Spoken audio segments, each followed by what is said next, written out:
环球大战线深入世界最前线，全球各地的观众朋友，大家好，我是叶思敏，我们欢迎来宾前资深外交官介文吉大使。思敏好，各位朋友大家好。时事评论员王尚志上志哥。思敏好，观众朋友大家好。军情与航空网站主编施孝伟主编。思敏好，大家好。还有资深媒体人彭华干哥。主持人好，大家晚安。好，观众朋友，今天赶快来聚焦在中东的情势。首先，我们今天的焦点话题有3个，会请来宾来帮我们做回答。火线话题第一个，加萨现在已经打了2年的这一场战争，我们现在看到已经有6.5万人丧命于战火之下。纳坦雅胡下面政府的财长却在这个时候手上拿着1万的地图，在谈他的房地产的发财梦，到底怎么一回事？相当的讽刺哦。等一下也会来关心第2点，联合国大会现在集体逼宫了，欧洲国家，而且是非常多个欧洲国家集体都倒戈，承认确实有巴勒斯坦国，他们承认它可以建国。不过这个时候会不会让美国跟以色列陷入在国际的孤立当中呢？这是第2点。第3点来看，现在中东国家也团结起来了，有没有可能在这个之乱的局势之下，阿拉伯北约成型？那这当中由巴基斯坦引进的中国大陆的军火，趁这个时候挺进，有没有可能由北京来带头，中东国家组织成这个复仇者联盟来对抗美国跟以色列的势力呢？今天就这几点，我们都会一起的来做分析。我们先来赶快看到最新消息，是以色列针对了加萨地区跟黎巴嫩南部在进行双重的战火打击。我们先来看到最新消息，是它持续的进攻加萨地区，展开了不管是针对高楼或者是针对地面的攻势，同时在做进行。这一波攻势是一共造成了60名巴勒斯坦人又再次的丧命于战火之下，并且从8月初到现在，在这个加萨地区的高楼已经有超过1800栋的高楼都被摧毁了，包括难民所需要的上万个帐篷，也从8月以来计算到现在有上万帐篷也都被摧毁了。另一头，以色列双线开战的地区，还有黎巴嫩的南部。他本来的目标是要击杀真主党的成员，不过后来是造成了一共5个人死亡。这一场战火2年到现在，导致6.5万人身亡，多数为平民，而且更多是妇女跟孩童。我们来看到以色列的最新动作，刚刚提到了，看到这张照片哦，他是以色列的财长，他现在呢就是人在这个约旦河西岸的耶路撒冷郊外举行记者会。在这边谈他的房地产宝藏梦，他说他现在呢正在跟川普政府展开磋商。在记者会上，他也展示了这个是他的1万计划地图，规划说接下来要在约旦河西岸这边建造一共是3400套的住房。看到这样子的景象，国际怎么做反应呢？我们也来看。首先，法国他说将会在本周会举行的联合国大会上面正式承认巴勒斯坦国。有了法国的加入，再加上先前同意的这些，不管是英国、加拿大跟澳洲等国，全球现在有145个国家，占全球4分之3的国家都支持巴勒斯坦建国了。就在此刻，《华尔街日报》也正式做了一个分析。他说，现在西方对抗以色列的政策已经出现了这个叫做历史性的转折，也代表美国跟以色列未来会陷入国际的孤立当中。当然了，在此刻，以色列总理纳坦雅胡是不会软弱下来的，他也公开做了一个反击。他说，绝对不会有巴勒斯坦国，我们将会继续沿着约旦河西岸这一条路继续的走下去，继续的扩展我们的土地，不得并吞。要并吞这个地区。那么国际也做了一个警告，英国的外相在这个时候警告了以色列总理纳坦雅胡说，你不可以这样做，你不得并吞西岸区域。在这个时候，又有阿拉伯世界集体的团结起来了。他们说，现在恐怕要在酝酿的就是类似于阿拉伯版的北约国家，正在酝酿在阿拉伯国家当中。那么类似的军事联盟对抗就是以色列跟美国。巴基斯坦也在此刻提出了他们的建议，说，或许我们可以把中国作为主要的军火供应商，把中国一起拉进来。尤其现在要特别关注的是，在93阅兵之后，我们看到中国大陆在这一次展示，不管是它的核飞弹或者是高超音速武器，都受到了阿拉伯国家的高度关注。其中特别在这几天，这是来自于中东媒体做了一个最新民调，阿拉伯世界的青年对于中国的好感度正在明显的上升当中。所以大家也在看说有没有可能中国来带领这个中东国家一起组织所谓的这个复仇者联盟呢？不知道大使怎么看这一场战争到现在夺走刚刚说的65000条人命？不过以色列财长在此刻却在讲他的伊万地图，做他的发财梦。我们也要关心说，刚刚提到的纳坦雅胡硬吞了西岸，会如何改变这一场战局呢？联合国这一次如果表态承认巴勒斯坦，就能够逼得美国跟以色列就范吗？大使怎么看？基本上从以色列的角度上来看，大概就是说，应该算是革命情势一片大好。为什么呢？因为他过去就是靠美国打天下的。那他上一次内塔尼亚胡到白宫就说，川普总统啊是在白宫做总统的所有的美国总统里面对以色列最好的一个总统。所以呢，基本上就是说啊，那个以色列做什么，美国都照单全收。而且呢，继续售武器。最近美国还通过一个60多亿美元的一个军售给这个以色列的计划。所以我想，就以色列就内塔尼亚胡来，从来没有这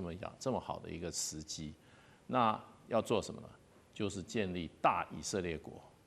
起码把这一些这个加萨走廊还有约旦河西岸的这些残余的虽然有数百万啊，这个巴勒斯坦就是当地的原住民啊，要把它解决掉。这个你会觉得是不是有点疯狂啊？我跟你讲，事实上他就在这样做。所以你像以色列这个财政部长说啊，要盖3400座这个住房。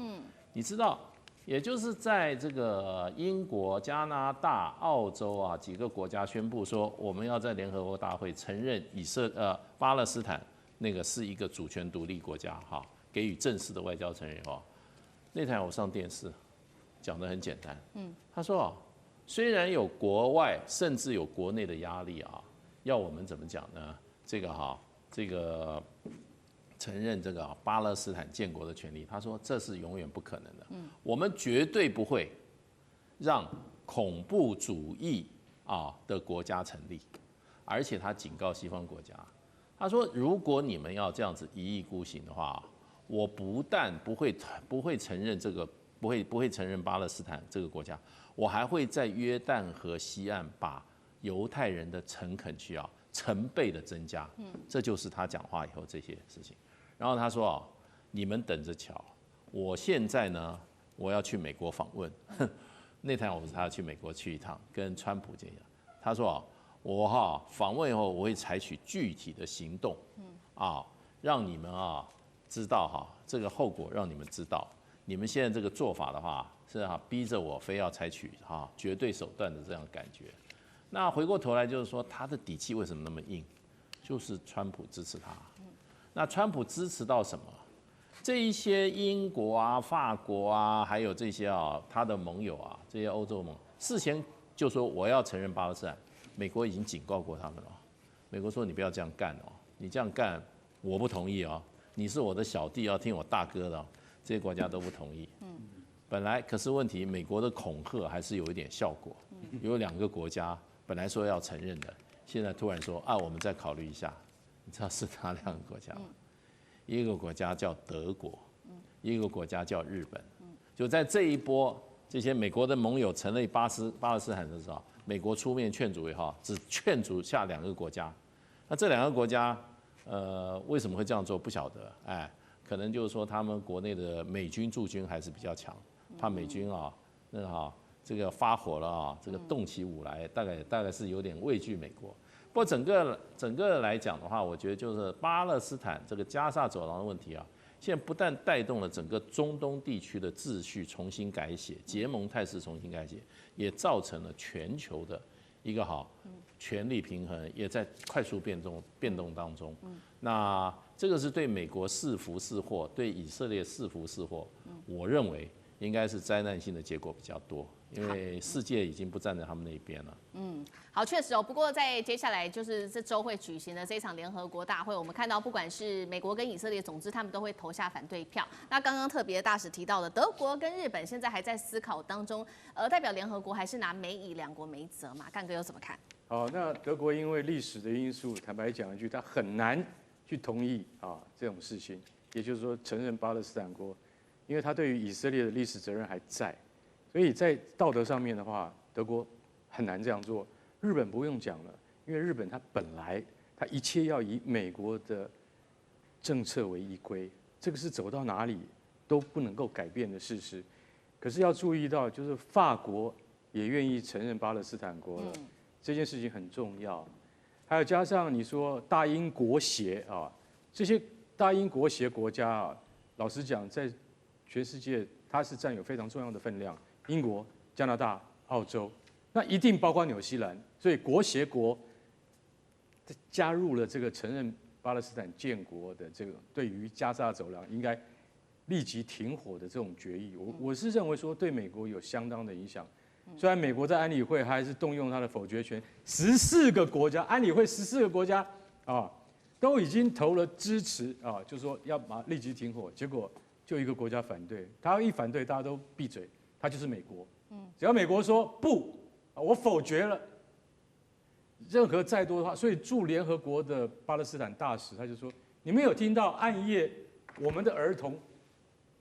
在哭喊的声音吗？”他这句话我觉得讲得非常传神，因为这样讲就够了。以色列人要怎么样屠杀我们的青年跟儿童？有时候你觉得65000只是一个数字而已，可是你要知道，从开战到现在以来，已经快满2年，竟然已经死了65000人。很多人死在医院里面，不是医疗器材不够，是医院被飞弹炸中了，对，连躲到医院都不安全。我觉得以色列的屯垦区真的，他说展示10000计划，要盖3400栋大楼。内塔尼亚胡，我觉得你现在到底知不知道民心的向背？还有看到中国是说他的93阅兵有很多的武器。这样上来，因为这个阿拉伯青年开始对中国普遍存在的好感。那但是这边我必须要点出这一点，就是说，我今天必须要说实话，中国跟以色列的合作非常密切，那所以巴勒斯坦或者是这个穆斯林青年，你们要认为他可能中国跟这个会非常的支持加沙这件事情。恐怕要打一个问号，因为那个叫做国际现实。中国最早的空对空飞弹是由以色列人协助建立的，那他们的合作一直到现在都没有停过。所以在国际议题上，中国不可能太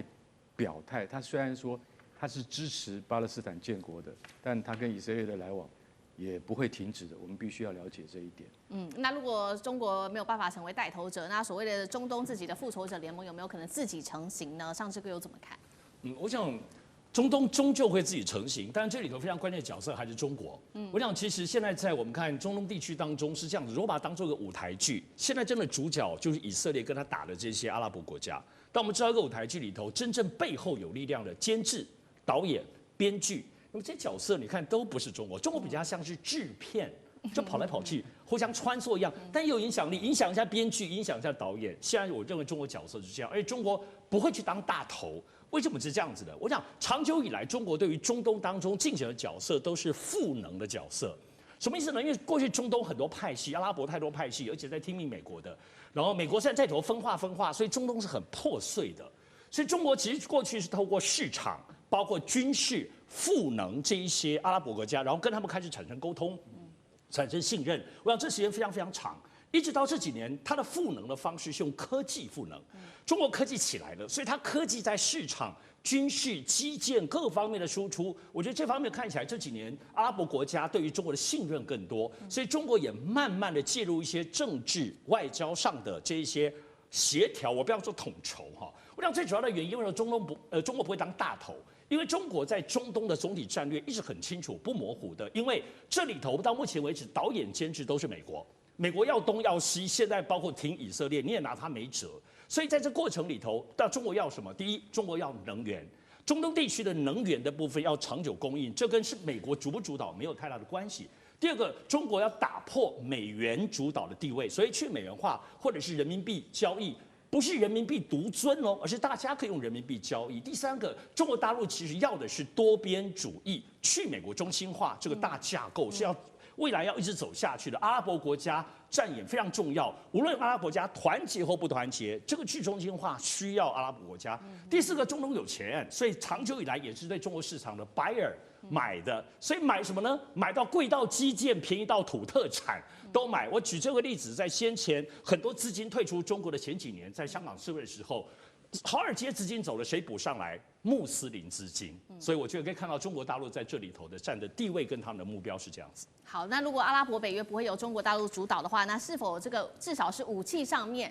其实未来如果真的有所谓的阿拉伯北约，会主要使用中制武器来带头这个复仇者联盟吗？那孝瑋哥又怎么看呢？其实我觉得连这个部分也不容易啊。当然说从北京的角度来说，他很希望能够扩大他的这个国际的这个武器销售面，而且你可以看到近几年在包含像这个阿布达比防务展或是那个杜拜航空展，中国大陆都非常积极的参与啊。那但是你可以看到在这个区域里面，因为毕竟就是说主要的大的系统，就是说大的国防系统，包含像战机，然后这个战区弹道飞弹防御系统等等会可以让大家彼此间可能因为拥有了这些武器而和平共存的，基本上它是由美国所提供的。而且美国所提供的武器之后，其实美国往往不是说只提供给你武器，美国提供武器，它背后其实还带了一个非常大的一个，比如说那个同盟的这样的压力。所以就是你都买了美国武器的这些国家们，基本上你说要能够互相打起来，大概也很难，因为其实美国会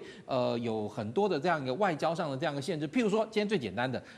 如果是今天我们以亚太地区的这个例子来说当初这个菲律宾的这个广大星号渔船的这个事件美国基本上就强烈表达了台湾的这个 F-16战机跟美造的这个舰艇不应该这个用在对付美国自己的盟友身上。其实这一套的这样一个逻辑在中东一样也是相同的。所以你说今天中国大陆它的确它也非常希望它的武器能够在中东未来占有一席之地。它有一部分有些美国不卖的这些系统，它的确也已经占有一席之地。譬如说像沙烏地阿拉伯当初就是为了要跟我们中国大陆买这个东风这个弹道飞弹，所以跟我们中华民国断交了。那除此之外，而且还有就是说包含一些这个反正美国不卖的武器。那另外还有一点就是其实是类似针对像哈马斯这一类这样的组织轻兵器跟资金的这样的支援，这个部分来说北京也在做，但美国反而相对来说在这一块是完全不碰的。但是借由我们刚刚讲的透过资金或是轻武器，然后来支持这些地方的这样的武力来说，整体来讲它并不会影响到整个大同盟的这样的态势。所以就是说，虽然说我们看到上次你看卡达被炸了，但你看卡达被炸到现在有什么大的这个具体的这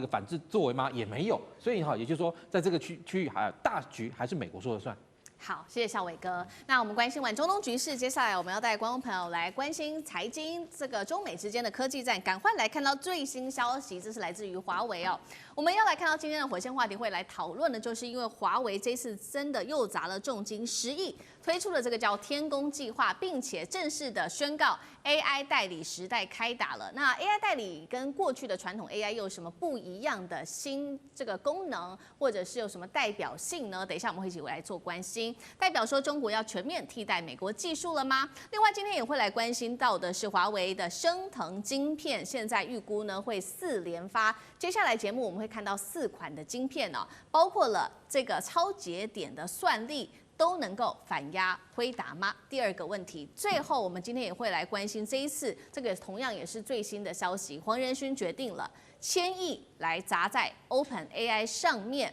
美国 AI 最后能够甩开中国遥遥领先吗？等一下都会一起的来做关注。赶快来看到华为的最新动态，是在他们在全联接大会2025上面，他们宣布了 Harmony OS 5终端设备已经突破了1700万台，也就是在此刻，华为决定要推出它的天宫计划了。这一回投资金额是人民币10亿元，推动鸿蒙生态会从过去我们看到传统的 AI 走向 AI 代理。刚刚讲了嘛 ，AI 代理有什么样的特色？它可以自主的理解、规划，甚至执行任务、学习、调整，不会只是单纯的回应指令而已了。这个计划跟传统的 AI 有什么不一样？功能升级跟背后的战略，尚志哥怎么看？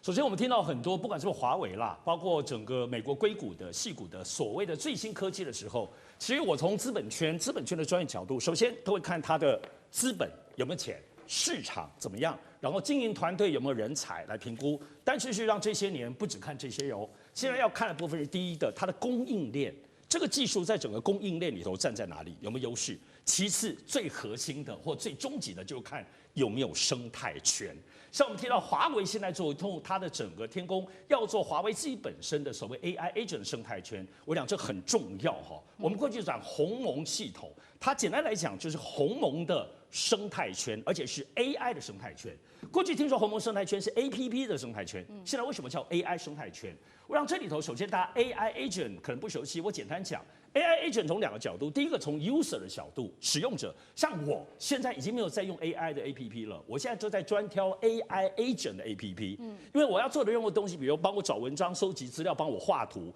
以前我要找3个 APP， 我现在只要找个助理，他直接帮我找 APP 就可以了。所以简单讲 ，AI 华为现在后面建立的 AI 生态圈也是一样，因为华为现在它的生态里头就有超过1300多个很强而有力、经常被使用的 APP，跟他们这些开发的功能。可是你说要使用者去寻找，无论从 PC 或者从手机上很困难。所以华为如果建立这个技术生态圈去统筹，帮使用者去整理这个部分，我们现在看到可能是华为的一个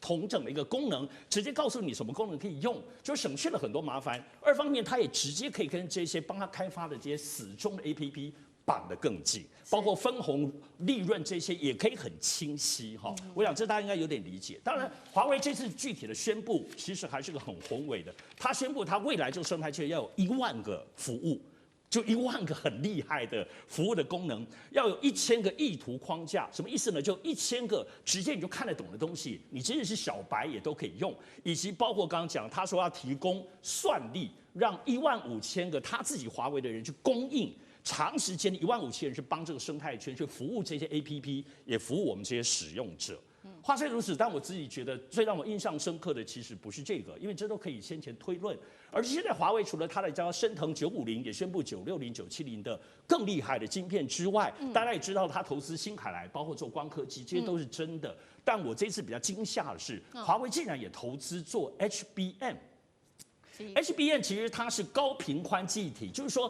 你开发的晶片要放在这个 HBM 上，它才可以快速的沟通。因为单单只有晶片，它只是算，晶片跟之间需要沟通啊，所以这是 HBM。HBM 的技术过去是由韩国在主导以及超微，不是辉达的哦。所以在这个系统里头，华为过去 HBM 都仰赖韩国，最近美国也在追杀，所以我在这次才发现到，哇，华为竟然也投资要做 HBM。等于是全产业华为全部都在进行、在推动了，成不成功不知道，因为它毕竟是追赶者。但至少这样的雄心，而且华为没有上市哈，它所有做的这些推动都机密，不用对外宣布，所以还是值得关注的。对，所以华为这一次的2大策略，第一个就是建这个 AI 生态圈 AI agent， 第2个刚刚提到就是要推出的4款晶片。刚上志哥帮我们特别提到其中一款就是升腾950 PR， 现在预计是在明年的第1季就会正式的问世了。那刚刚提到的高频宽记忆体也就会使用华为自己研发的。不过现在眼前还是有一些的问题，包括它受到这个美国的制裁，所以还是不能去台积电来做投片。所以他们现在决定呢，这个原本的单颗算力，华为还是比不上辉达，所以他们想出了一些办法来解决眼前的困境，包括它要靠它的超节点的策略，也就是拼凑多颗的晶片组成一个新的效果，在未来可以保持最强的算力。他们预估在这样子的一个结合之下，主要能力就可以超越了辉达。大使怎么看？对，这个是华为一直在找的一个解决。它现在就是说在制造芯片上没有办法这个运用所谓的这个极紫外光机做7奈米以下的这样子的一个芯片的一个限制。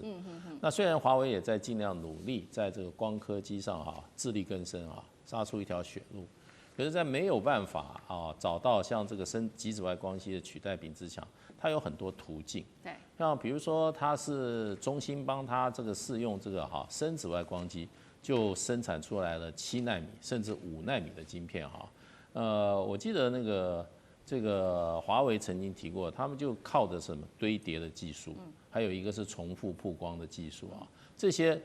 事实上都可以。那你堆叠的技术，你把几片晶片啊，用封测的方式啊，你不必一片晶片，而是几片晶片加在一起，把它的能效提升嘛。那除了这些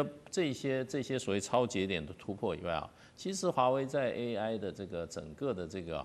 跟美国的它的竞争对手在竞争的时候，它除了用硬体上面来硬碰硬之外，比如说那个超节点就是硬体的硬碰硬嘛，是我晶片是。因为照所谓的我们这个天宫系统啊，事实上它有3个大的部分，一个就是算力的这个底座，算力底座就是需要什么？就是需要晶片，是你就是需要升腾910C，甚至是更高，这个是硬碰硬的，可是还有一个部分呢，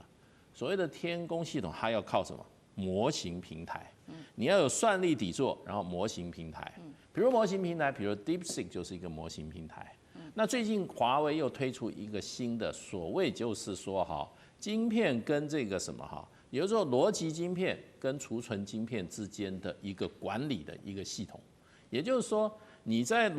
你的 AI 的晶片，比如说升腾，它是属于逻辑晶片，那你要在这个所谓的记忆晶片，也就是 HBM 超宽频的这个记忆晶片里面，中间在这个高速的往返。把这些记忆的这些资讯在这个逻辑晶片里面相辅相成，然后做出想要的东西。可是这个取用 HBM 的这个过程中，他认为过去像这个 NVIDIA 它的那个中间是有很多重复跟浪费的地方，所以他设计了一个新的 manager， 那它是一个系统，也就是说你的 AI 晶片在取用 HBM 里面的资讯的时候，它可以怎么样？不需要那么大的储存量，它可以更精准的找到它所需要的资讯，就是说你储存的精细，这是它另外一个另辟一个途径。所以现在华为的 HBM 被美国也断了嘛，现在它不准这个海力士跟这个三星卖给华为这些 HBM， 那大陆就这个华为用这种方式，所以就变成就是说，其实达到目的有很多种方式。那这些也是中国大陆在模型平台方面做的功夫，所以呢，这些科学的路径不是只有一条路，有好多条路。所以华为事实上除了硬碰硬的晶片制造设计外，那其他在这个模型平台上面它也在找出路。所以呢，最后大家就看你做出来的结果是如何。那华为这个天宫还有所谓的行业运用这一块，它要把 AI 的应用尽快推动到所有的千家万户里面去。所以就整个来讲，华为是齐头并进，各种新的方法它都在一起在做。那这个可能比像 NVIDIA 这个公司只做晶片，可是它在大模型上面它事实上它一定要人家用它的大算力而不能够用小算力这样子的一个模式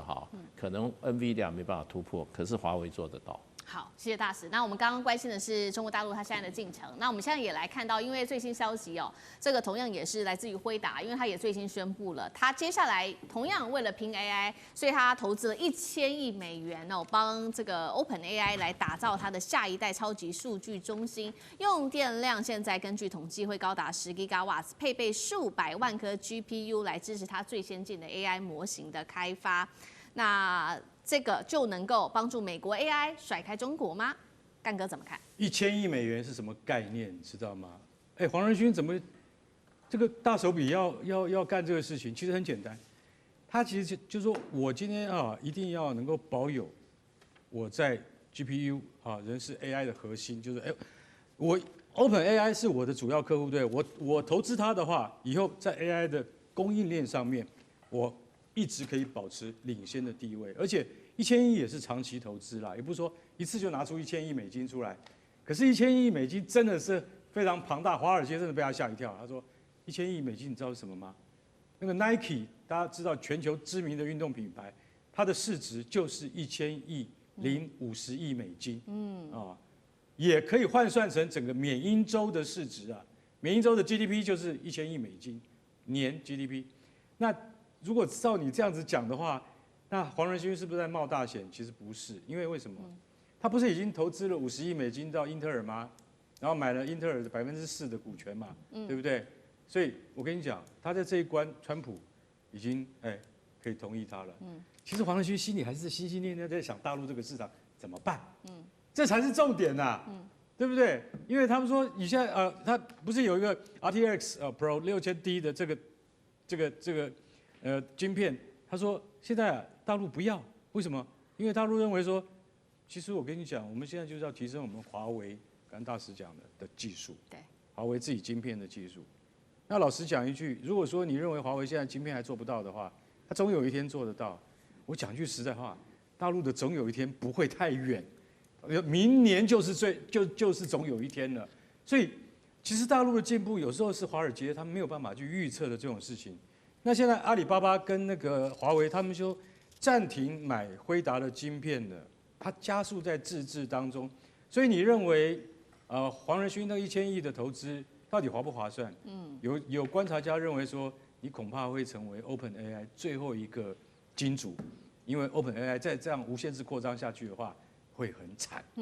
好，孝伟哥又怎么看？其实当然说，像现在来讲哈，那黄仁勋他愿意投资1000亿美元，那这个规模非常大，因为不管怎么说以这种 AI 产业或者说是晶片产业来说，你要开发新晶片，然后开发速度更快、运算能力更强，然后甚至于效能更高的晶片，你就必须要花钱，然后去那个买机器，然后呢或者说从现有这个制程上再去精进，从这些现有制程精进、那个制程精进以及这个投资所获得的这样的成果，相对来说的确会让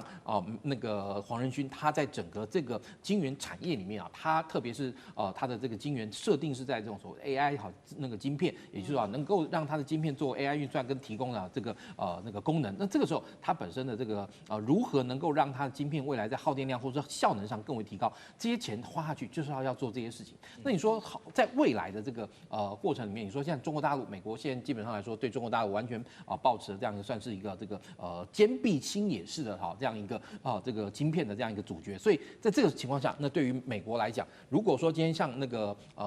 黄仁勋能够持续这样投资下去，是不是有可能未来能够挡住华为？我个人认为那只是时间的这个差距而已，因为中国大陆它的这个产能更大，它未来的能够投入的这个资金更多的话，有一天超车也不会是这个不可能的事。好，谢谢孝伟哥。那我们休息一下，马上回来。地缘政治、美中之争、战略价值、强权崛起、小国生存。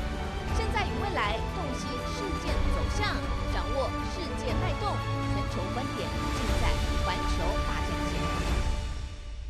好，今天军事上我们赶快来看到最新消息这是歼15T 跟歼35空警600已经在福建舰上面终于是完成首次的电磁弹射起飞跟它的阻拦着舰的一个训练了，被视为是福建舰具备初步的全甲板作战的能力了。现在来自于专家的最新说法，他认为说有了歼35还有歼15T 上舰成功，代表说大陆的航母编队已经获得了不管是在隐身的屠防或者是重击打击上面的双重能力的肯定了。福建舰除了刚刚说的这个隐身屠防跟重载的打击能力之外，还可能具备哪一些作战的潜力？孝伟哥又怎么看？好，其实未来中国大陆航空母舰它所要瞄准的目标，基本上它要能够成为一个蓝水海军的航空母舰。那特别是像它的航空母舰，舍弃了过去滑跳式而采取这种弹射式，也就代表就是它上面舰载机的这个效能会大幅增加。那当然，其实他们说什么离这个具备这个全甲板作业能力，我说实在话了，这个部分是要等到它的这个初始作战能力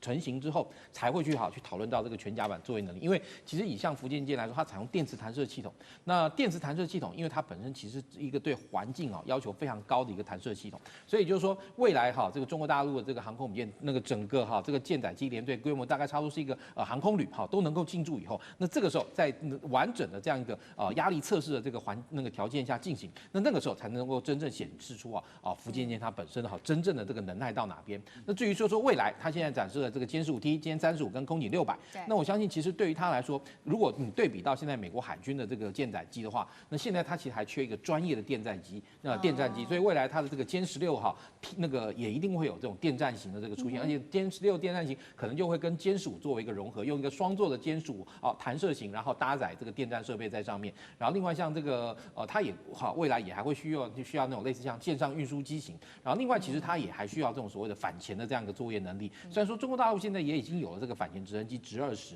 但是未来它如果能够让这个航空母舰拥有一个完整的舰载机的这个组成的话，那它以目前来说，它现在完成了这3种战机在舰上的这样一个测试，它未来其实还需要我们刚刚讲的包含电战机，还有包含那个反潜的这个直升机，这2种飞机加上去，或者是还有舰载运输机的话，加重起来才会构成一个完整的这个航空母舰这个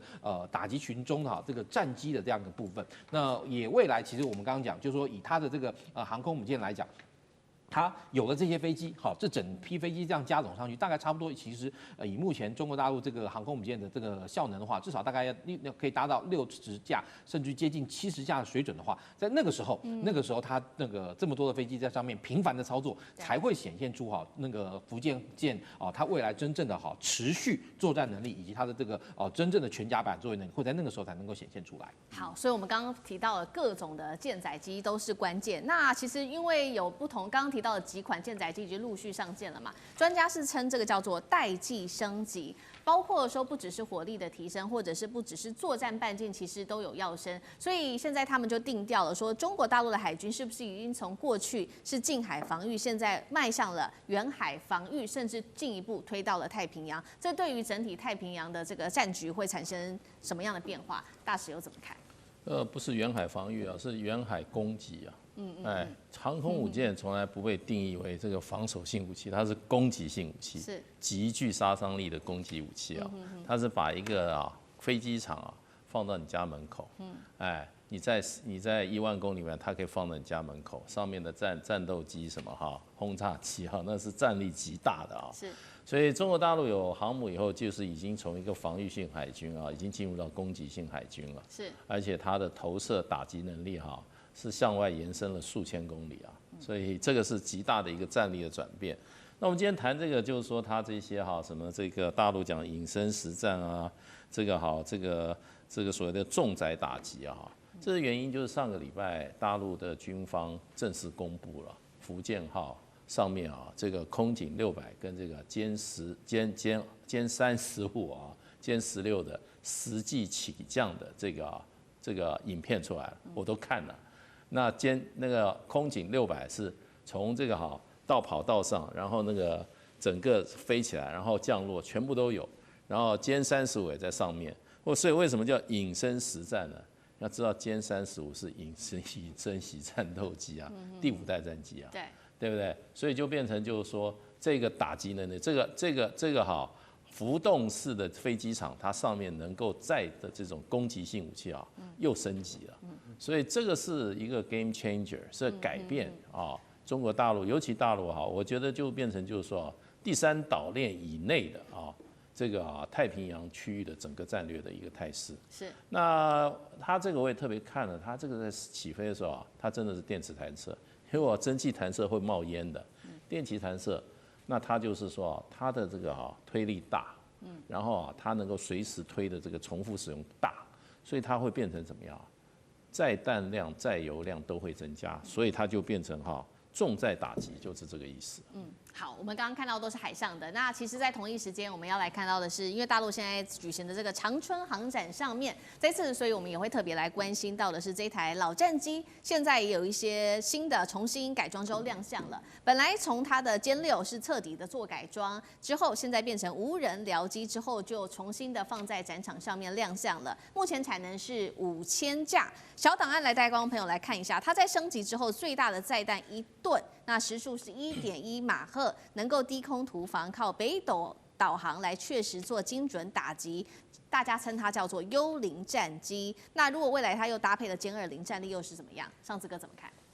在93阅兵之后呢，北京我们就大家都关注这个长春航展航展里头就有些上不了在93的，还是有些厉害的，果然出现。我认为这次这个歼6非常有意思它体现一个怎么讲呢？旧瓶装新酒，或者枯木逢春，你有任何部分形容都可以。但你不要小看，但在改装之后，它有全新的定位。我们知道，其实，在歼6，其实在2021年，其实就有很多人就拍到，而且它的感觉起来就像是无人机的方式在进行。但因为官方没有正式证实，这一次是正式了，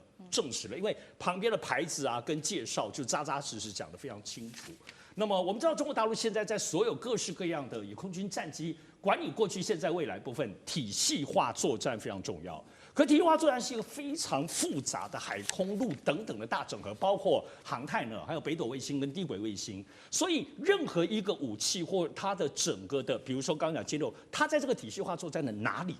必须要定位非常清楚，所以歼六如果我们过去对无人机想象都是小的呀，然后一般的大，可是歼六就过去虽然它是在1959年就正式服役哈，然后到1986年停产，可人家当时可是一个正式的作战的空军战机，所以它现在在整个的机能上，它把里面的东西一些包括飞行控制器取消掉，换上了这个最新的自动驾驶，也就是说加加减减里面的设备。它可以用相对低的成本，可是相对它的大规模的优势，现在全世界没有那么大的等同一个空军战机的无人机耶，现在这个是最大最厉害的，到目前为止。是我讲最厉害，而且体现的部分是中国大陆，我们要过去知道，它在整个技术堆叠。歼六这个老东西了，可是它把它逆中夯不啷当全部加上去，包括体系化，甚至未来 AI 都加进去，以及这些原先的供应链，它就做得很好，有5000架。所以呢，你只要这个东西，这个投资不浪费，我们得理解说，军工的投资很可怕，就像我们手机一样，你一旦重复了，你就觉得浪费，甚至被取代掉，你不知道怎么办，那个工厂也不知道怎么办 ，Nokia 就是这样倒闭的嘛。所以你担心你现在这样子歼六的整体的工厂。还在啊，还有能力生产，但你赋予它新的功能，而且在体系化作战里头找到它的位置的时候，它就不只是一个搭配品，是个全新定位的最新的武器了。好，那另外最后我们来关心今天的最后压轴，传说中的这个南天门计划战机，今天来关心的是。带导播来 take 一下这一款叫做战机是白帝乙型，这一次同样的是在这次的航展上面亮相了。跟上一代相比，它有哪一些提升？不管是在它的气动外形，还有后机身全面优化。包括它的弹仓也加大，能够载更多的重型武器。重点是它飞得更高，而且是更快速的，是被定义为叫做近地空间作战。干哥又怎么看这个中国大陆的空天战力开始冲击美军霸权吗？还是还早？你怎么看？所以南天门计划并不是一个科幻的计划哈，它真的跃然纸上了，变成真正的东西啊。因为在今年初，我们看到在那个珠海的航展上面，有看到了白帝战机，说这是技术验证机或是概念验证机哈。现在已经马上有实体出来，所以当时我就在猜测什么时候有实体。就到现在不到8个月，真的有实体出来了。你要知道，南天门计划它最主要就是白帝战机。白帝战机是什么？我用一个很简单的方式，如果你有看那个卡通影片的话，你可以跟你这个你的小朋友问一下，什么叫做这个空战骑兵啊，或者是太空战士啊，你就可以看到那种很像玩具，但是呢又非常科幻感、非常未来感的那种飞机。那叫什么？那叫做太空战机。好，白帝就是要做到，不但是太空战机，也是这个大气层之内的战机。也就是说，它的设计目标是我要飞出大气层外，我再飞回来。我可以在这2个不同的空域里面游刃有余。为什么？这样我连对方的卫星我都打得下来。白帝的胆子很大，你知道，野心很大，你知道吗？可是，在现实生活中，这里面存在极大的困难。也就是说，大家都知道太空梭，如果你今天在地球的大气层表面的边缘，你要飞出大气层的时候是最大的考验。为什么？你的隔热要怎么做？好，白帝它是要准备怎样？它准备飞上去打你们这些美国的卫星，然后它又跑回大气里面来，可以应付一般的战争。好，那我想请问一下，燃料怎么转换？隔热怎么转换？有那么容易吗？好，我现在讲的就是技术层面。我可以告诉各位，野心很庞大，但是现实是没有办法在这么快的情况之下做得到的。尤其是你要不断的重复使用的太空飞行载具的话，其实这里面是做不到的。他现在要研究一种特别，不是你所一般认知的航空汽油 JP5、JP6， 不是这样子的航空汽油，它是要研究什么？高能量、高密度的新型燃料。对。所以说在这种新型燃料的这个前提之下，那我问你，没有燃料，那你更不要讲说你的气动力外形有多么优秀。可是我们话还是要讲回来，白帝这架飞机可以让人家非常惊艳，就代表什么？总有一天他真的做得出来。最后我要接刚刚孝伟所讲的，歼15、歼35跟空警600这次的画面，真的在福建舰上面成功的电磁弹射画面，这件事情震撼了非常多的专家，因为那不再是 AI， 那是真正的画面。代表什么？代表大陆直接隔代一跳，从滑跳甲板直接跳到电磁弹射。我可以告诉各位，那是划时代的进步。他如果能够真的做成功，我们现在看到的画面都是真实的。我可以告诉各位，美军你真的很害怕了。为什么？因为它一旦全部动起来的时候，第4艘大陆国产航母再出来的话，大陆的航空母舰战力，那真的是我只能这样讲了。你可能美国总统半夜睡觉都要做噩梦。好，谢谢干哥。那我们休息一下，马上回来。地缘政治、内中之争、战略价值、强权崛起、小国生存。现在与未来洞悉事件走向，掌握世界脉动，全球观点尽在环球大战线。好，今天我们最后的特别节目来揭开于朦胧的这个命案背后没有什么特别的真相呢？我们要来关心，在9月11号这一天，这位是中国大陆的知名男星于朦胧，他离奇的坠楼。但是比较奇怪的事情是，隔天警方就火速定调这个是饮酒意外，甚至当天就已经将他给匆匆的完成火化，所以大家就引起了这个舆论上面很激烈的讨论，认为说真的只是单纯的意外事件吗？那么在短短的几天之内，有许多的细节现在在网络上面、新闻报道上面一一浮现，包括从直播好像疑似看到了于朦胧在求救喊救命的一个现场画面，等一下我们会带观众朋友来看这个画面。第二个是从监视器画面到死亡犯局名单层层加叠之下，好像就是事先安排好的一个剧本。刚刚提到的他在直播里面暗号喊救命的画面，我们先来看一段现场最新。好久没有直播，有点尬。真好吃的。对啊，又卡了啊！救命啊！好，包括刚刚我们看到他除了好像疑似这个唇语喊救命之外，还包括了他这个求救讯号。直播时候比大家有没有看到这个540手势被解读，这个是国际通用的求救的一个信号，因为它不断的有这个手势。那比较让大家担心的是，后来这件事情发生之后就全网消音了。陈晓东喊话，希望这个检察公正，结果5分钟之后他的 po 文消失，包括他的恩师宋祖德也怒斥，结果1秒就已经被秒删文。最后是向太，他直接说了这个事情他讲不了。大使怎么看？这背后牵扯什么样子的一个力量？对，其实今天谈这个案之前，我前2天啊，就有人跟我提这个案子，很奇怪啊。我说，哎，今天怎么会谈这个案子啊？当时跟我提的，我去参加一个很基层的活动啊，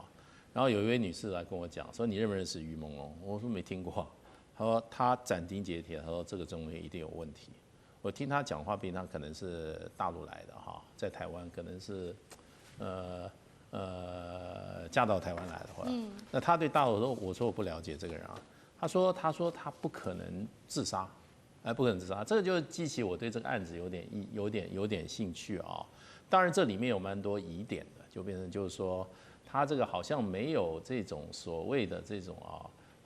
自杀的动机，而且这个有一些疑点在里面。我刚看了很多细节啊，可是问题是说，他的妈妈事实上刚开始是非常的伤心啊，可是事过了以后啊，他也发了一个po 文，写的蛮长的，他是要大家理性看待。那这些我认为就是怀疑他的死因的人啊，那就会变成怎么讲？会觉得这是有蹊跷的哈，让他妈妈出来写这一份。那会写这一份，也就是我认为就变成就是说，大陆网民之间很多人都怀疑他的死因，这是一个现实，那才会有这样一个情况。不过说实话，这么一个年轻的这个条件非常好啊，而且过去有被这个怎么潜规则过3年的一个影星哈，当然他突然的过世，而且是用从这个表面上看好像是自杀的方式啊。那我觉得应该不是用消音的方式，而是应该再深入来调查，把这个事情弄得更清楚一点啊。要不然就我那天碰到的那位女士，我觉得她就好像是非常认定说不是那么简单，不是怎么样。当然这个她所处的环境呢，我们只能想象，可是不晓得她真的情况。不过这个案子不晓得还会不会继续发展。那么怎么说这么年轻，这个条件这么好的一个年轻艺人突然消失在公众面前，我想大家都会有很大的疑问，都很希望多知道一点，到底发生什么事情？是有很多的疑点，刚刚包括我们看到的这个画面，他喊求救之外，还有据说有这个藏头诗。后来拼凑起来变成说今天我要死等等。那么他也在直播的时候丢下一句话说，如果哪天我突然消失，记住那绝对不是意外，所以大家才会这么的关心。另外大家也在看说是否这个背后涉及到金流的黑幕，是否当时他掌握了不正当的金流证据，恐怕会告发，所以他把它存在一个红色的 USB 里面。那是不是这个洞下杀手的这一方要把这个录音给毁损掉呢？像这个又怎么看？这个背后，首先要知道于朦胧他不是一线男明星啊，如果非要归类，他大概在3线左右，他就是所谓男2号、男3号这样的角色。他在经纪公司里头大概推他，但是也没有全力推。但现在这个案子有2个很确定的怪，第一个部分是死法很怪。因为它跌落那个窗户的地方不是可以轻易跌落的，是要爬出去才能摔下来的。如果真的是醉酒的话，怪，所以死因怪。第二个部分就是刚刚讲，警方快速结案，网络快速删除，妈妈快速说没事，这个东西怪。所以呢，大家在这个当中就会有所推论。要知道这个案子在开始第一时间还没有被重视的时候，有一些目击者，包括现场宾馆，他们就直指了包括2个人在内，一个叫辛奇，一个叫陈青松。那他们其实都影剧圈里头，甚至有人认为其中某位他基本是中南海的私生子哦。所以在发生事情之后呢，包括这些人的所有的资料都清了干净，连过去新闻都没有了。为什么要清掉？这个是什么？所以有很多的悬疑点。但我认为现在这整件事情，从我们外人来看，最特别的地方是灭不了。按照道理都已经清干净了，为什么日以继夜的灭不了呢？而且扩散到境外。所以我觉得整件事情，当然因为娱乐性的这个东西的族群，很多人觉得这个当中死因一定有问题，而且如果有特权孙子，我们知道现在在中国大陆，所谓这些红2代、官2代、红3代、官3代、富3代，很多都在娱乐圈，坐在里头做一些投资者，背后都厉害的关系，所以中国大陆很恨这些特权，还把人家人命弄死。我认为这个东西在推动这个事情，在中国境内消除不了。除此在境外当中反中共的，当然特地一直在搅和这个事情。我们在台湾绝大部分是这样子的，境外因素在推动，让这个案子灭不了。我现在是在看这样，抖音啊、微博公众号只要谈就被删掉，但现在有一个东西还没有处理，就微信。有时候大家在当中个别的谈论这个部分问题，还没有被网络干预，所以还留有一些空间。所以如果查得更透，我个人认为那就刚刚怀疑的东西很可能是不是真的中南海的谁谁谁的私生子？但如果就到此为止，也没有继续在追杀娱乐包括粉丝这个部分的力挺，我认为就是可能中国大陆还有一些官方宽容的空间。那干哥要怎么看？好，这个案子是我本来就跑社会新闻。说句实在话，我一看到这个案子，我只有一个冲动，我要去现场。只有去现场，你才能够知道他从哪里摔下来的，他怎么摔的，他摔下来的姿势是什么，他的死因是什么，他主要的伤口在哪里，他被送医的过程几分钟，送到哪个医院。我把我刚才讲的重点都是我们记者要跑的东西，所以他的伤势我们一定要知道，警方的说法，也就是公安的说法。这件案子为什么会让这么多网民们这么有兴趣去讨论，还造成了3位女士被公安直接带走？为什么？因为他们认为公安认为他们写的都是农场文，因为都可以说，我已经说，这个于朦胧最后被人开肠剖肚，拿出了红色 USB， 这个 USB 是有关于可能是，官方的高官他们洗钱的不法证据。我说句实在话，那叫侦探小说看太多为什么？因为你要从那个故事跳到这个故事来，它中间没有连结性这是不能被接受的。但是于朦胧被雪藏是不是真的？是，他被雪藏了6年。他从拍那个就叫做《三生三世十里桃花》啊，还有这个什么太子妃升职记啊等等之后，他就没有更新的作品了。那个上次刚才讲的没有错，他就是因为这样，所以他没有争到男一的位置，所以大家就了解到这个案子里面可能牵涉到影剧圈啊，不管哪里的影剧圈都是如此，韩国的、台湾的，甚至大陆的也是一样，都会有一些潜规则。但是我知道思敏，你晓得吗？他所受到的潜规则，不仅仅是女人要包养他，也有男人。所以我说的够明白了，这个案子没有那么单纯。我现在来讲一下，当时这个参加这个9月11号这个死亡聚餐，也就是这个聚餐啊结束以后，半夜凌晨，他从那个窗户上面跳下来，他是被跳下来还是自己跳下来的？那警方认为说他们已经调查完成了。当时当天他们的聚会啊有17个人，当然第一个就是导演陈青松，第二个是制片人方丽，啊，然后再来是演员高泰宇啊、宋依仁啊，这个都其实老实讲，他们都是很熟的朋友。还有编剧吉光光啊，还有歌手焦麦琪和他的经纪人和他的助理。另外有一个非常重要的角色，就是女星田海蓉啊。田海蓉其实是一个财力非常雄厚的一个角色就对了。那但是这些人在那个整个饭局里面，到底是扮演了什么样的角色呢？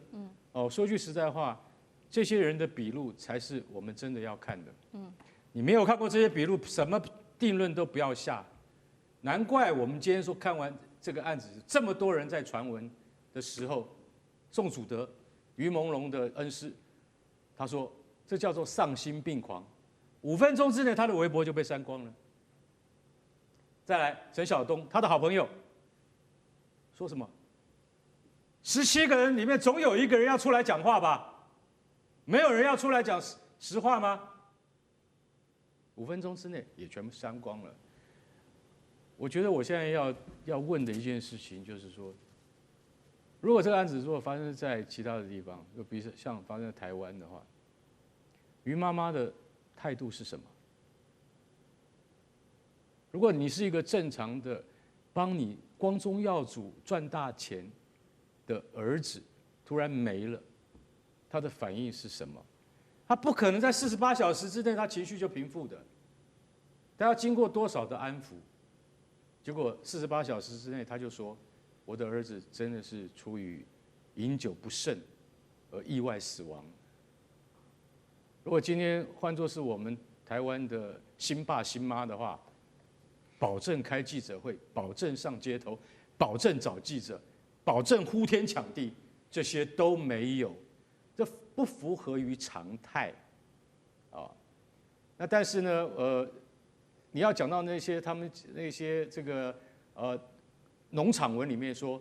于朦胧啊是根本因为他有了这个高官洗钱的关键死亡 USB， 然后呢不但把它丢下去之后，再送到医院里面把 USB 拿出来，再把它缝合，难怪你看到他第2次再从楼上被人家丢下去的时候，他的腹部有很多绷带。所以像这些传闻都是不应该的、不需要的、不必要的。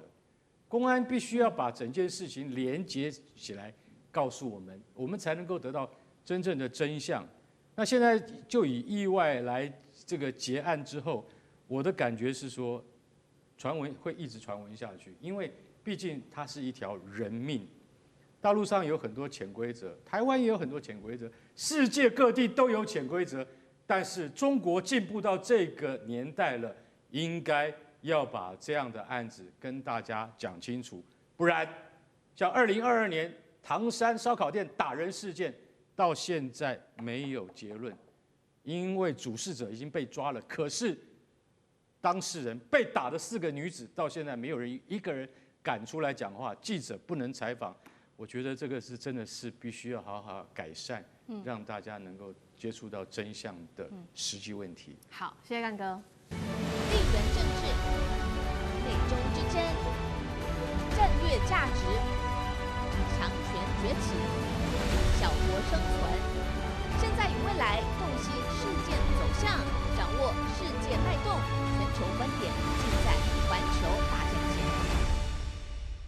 好，接下来军事战，我们来看到这个中美之间的竞争哦。美国的精虫是不是靠不住呢？尤其是17现在死而复生，还救不了美军，惨遭大陆空警700全面碾压吗？我们要来赶快关心的是这个美国的国防部长赫格塞斯，大家还记得吗？今年我们6月份才在讨论的，他当时质疑的是17的预警机不行，他说啊，这个天机能力才能代表未来最重要的战力。结果呢，本来要把17的计划给淘汰的，现在决定不淘汰就算了，还要把这个计划重启，并且要联合英国一起联手打造。宣称这是北约空战的一个新脊梁。那么，到底发生什么事情会让美国态度突然间大转弯呢？我们来看到，因为美国的天基系统后来验证下来不成熟，反卫星武器一旦打下来之后，发现了整个 ISR 的网络会瞬间的瘫痪掉。第二点事情就是到现在为止，海军E2范围仍然是相当有限的，完全不能取代E3的战区管理角色。专家就在看了，是不是美国的精穷天网到现在仍然是靠不住，所以在这个时候赶快把17计划又拿回来。大使怎么解读？当然啦，你要把这个EC你要取代的话，那你要有新一代的这个正一代的这个预警机出来啊。那这个不是1-2天啊，3-5天就出来的。而且说实话，这个 E7现在已经是它的主力的预警机系统。全世界很多国家都在用。事实上，澳洲有4台，英国有3台，这个韩国有4台，土耳其有4台。美国自己有大概有26台以上啊，所以这个就是美国现在做空中预警的主力。那当然就是说 ，Hexas 它我想它对武器系统啊，我不晓得它为什么当时会突然来攻击这个 E7啊。那你要知道，美国的这个武器军火工业界这个竞争非常非常激烈啊。这里面除了这个它的性能以外啊，可能有这些军火工业在里面啊，想要另起炉灶或者如何。那当然这个很复杂。不过现在这个 E7突然又复活，它其实是这样，它不会说就会停留在它目前的性能上。它事实上它现在的决定就是说，2026年起整个 E7的这个整个的进行的改装跟升级要移到英国的伯明翰。那么进行这个英国的厂来帮它进行这个整个升级改装。因为这种飞机虽然是它已经差不多2012年才正式入列的那就是正式服役、全面服役。那它不会停留在当时的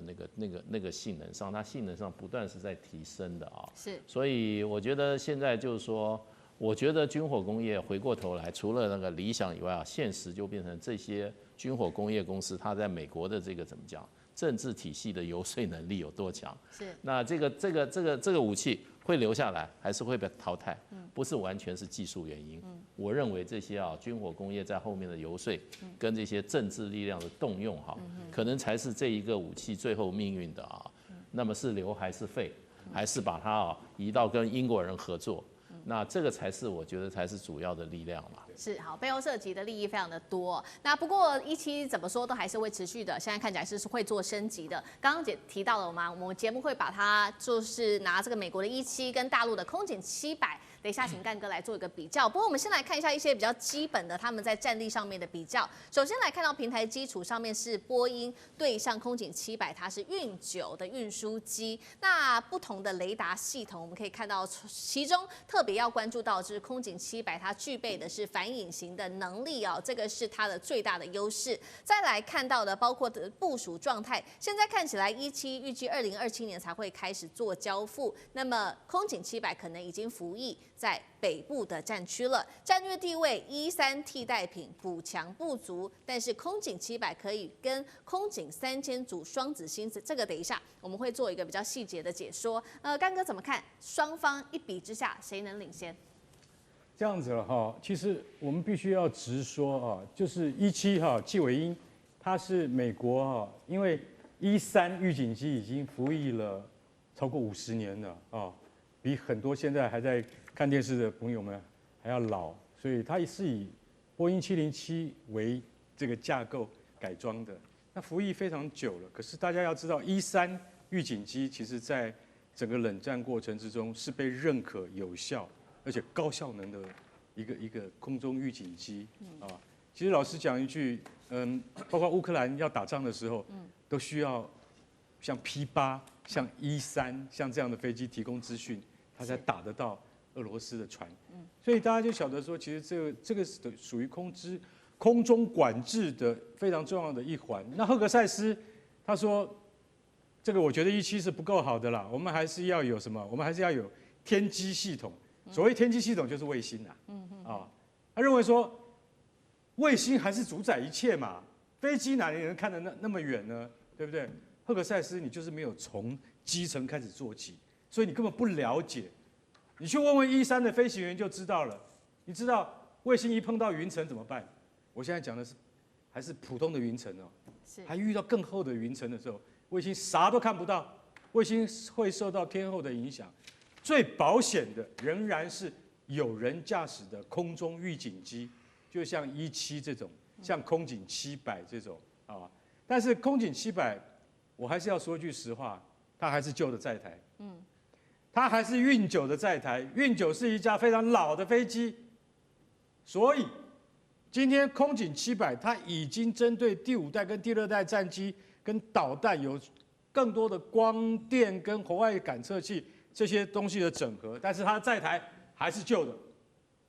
除非你用运20，可是运20它现在工作更繁忙，它现在已经跃升为空警3000了。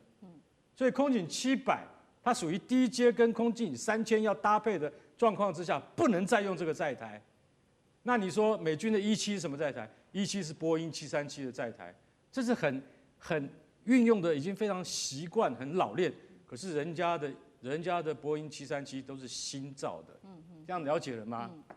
所以我必须要说句实话，就是说，不管空警700它怎么样的进步，它的载台是老的。那美国的E7，它的载台跟它的技术都是新的。其实我告诉各位，自从巴基斯坦打那一次胜仗之后，大家就对中国的空中预警系统很感兴趣，也很有信心。但是，除非遇到下一次的战斗，不然的话，我们没有办法再做比较。我觉得这个是比较有点可惜的。这是中美在这个载台上面新旧的一个不一样。那少志哥有怎么看？因为我们这边也刚刚提到了嘛，空警700它的优势，全球世界首款的反隐形反导弹功能，你有怎么看？我想其实这个过去是侦察机哈，现在都叫预警机。它的定位，我要讲，在观察中国大陆当中，要看任何的东西，包括它在这样讲体系化作战里面的位置。所以这里头来看，无论是现在已经在服役的空警500、600来去，现在700也已经在今年都看到了，它的位置非常重要，或者说中国大陆决定上很重要。所以在整个我们来看，因为它可以配合陆海空都可以进行。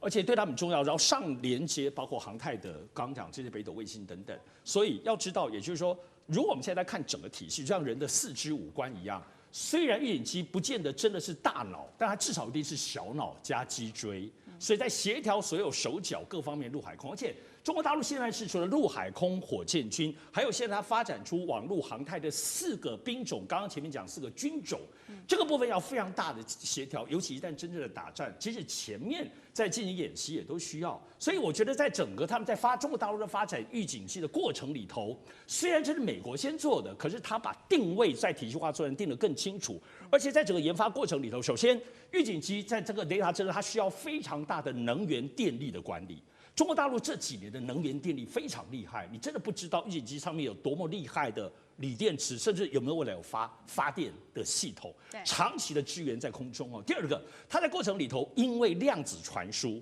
在传输到包括卫星跟其他的各个兵种当中里头，已经很确定中国大陆已经发展出量子传输了，所以已经军方在用了。这我们现在不知道系统是如何，已经确定了哈。第三个当然就是整个过去预警机来讲，都知道传统的观测雷达 SLAR 以及包括所谓的这种电子阵列的这所谓的这个监测器之外 ，ASA 系统，中国大陆还发展了他们自己的光电跟红外线的侦测，但是是什么？外界其实并不知道的。所以这些其实都带动。然后我最新听到的最新评论说，有可能预警机不只是要别的飞机来保护，预警机身上可能会装雷射系统。是避免无人机的部分的攻击哈，所以这种可能性就使得预警机作为一个被动者，现在变得非常的强。所以我觉得现在在整个中国大陆的当中，持续看预警机的发展，过去是美国的，是 copy 的没有错，但是它已经发展出自己的体系了。好，那大陆走自己的路，我们刚刚也提到的是说，空警700还会跟另外一个来结合。这个画面上我们看到就是刚刚提到的空警3000，组成这个叫做新一代的双子星，战力如何可以彻底让美军无所遁形吗？夏伟哥怎么看？其实空警3000跟空警700基本上是2种不同级别的这种预警机啦，也就是说你可以看到它因为本身上面飞机的这个机载雷达所能够侦测的那个距离，然后呢距离大小，然后以及它飞机的这个雷达大小，以及它飞机所能够供应电力的这个大小，让它这个飞机本身其实它能够具备的这个预警能力是不一样的。那空警700，我看了一下它飞机上面所装的这一系列的这个配备来说的话，它比较像是针对海军在那个固定翼的这个需求，然后做的一些跟空警500之后的这个强化改装。因为其实那个解放军的空军跟海军，他们都有各自的这个定翼机的部队，也都有各自的岸基的这个战机部队。所以也就是说，今天空警700基本上是为了海军它的这个本身的这个就是岸置这种就是岸基的固定翼的那个机队所开发出的预警机，所以它当然会有很多更多的这样的功能加在上面。譬如说，我们看到它的机身两侧装了这个主动相位阵列雷达等等，然后搭配它其实那个原本空警500上面就具备的这个圆盘的那个固定式的这个主动相位阵列雷达，它可能是要针对包含可能是类似像其他方面的这个东西呢，要做更精细的这样的侦查之所需。那空警3000它是中国大陆解放军空军的一款主力的这个预警机，它的那个任务跟角色呢是要取代过去的空警2000。所以你可以看到，中国大陆它的研发的这个预警机基本上一直是有2个路线，一个是大型的主要的这个战场那个载制性的，就是那个大规模战区控制性的这个预警机，空警2000到空警3000，然后它战区内这种包含这种战役作战等级的这个预警机，包含空警200、空警500、空警700。那空警500是空军的，空警700是海军的，双方那个彼此用途不同。但是当然，我们刚刚讲到，你借由空警3000或者空警2000这个形成一个大范围的这样空中预警之后呢，还是要有那个类似像那种空警500，甚至于像比如说我们看到解放军海军有空警600跟700，因为600是海军舰载的，然后要随舰队远洋出征的，空警700是维护它这个岸基解放军海军的这个岸基航空兵，然后作为这个海上作战那个空中作战管制之用。两者其实可以说是互有这个互补，也就是说空警3000做大范围的这个区域这个预警之外呢，那空警700由海军负责，然后呢，另外搭配其实空警500，也就是500跟700基本上是同一级的产品，然后在中国大陆的这些战区之中，或者说他们在这个南海作战的时候跟他们现有的这个舰载机做或者跟他们现有的这个陆基这些战机，空军那个战机跟海军的陆基战机，然后呢相互结合，然后去延伸它作业打击的这样一个范围以及管制能力。也就是说，它本身其实严格来讲，把这个空警3000跟空警700把它做成一个双子星这样的。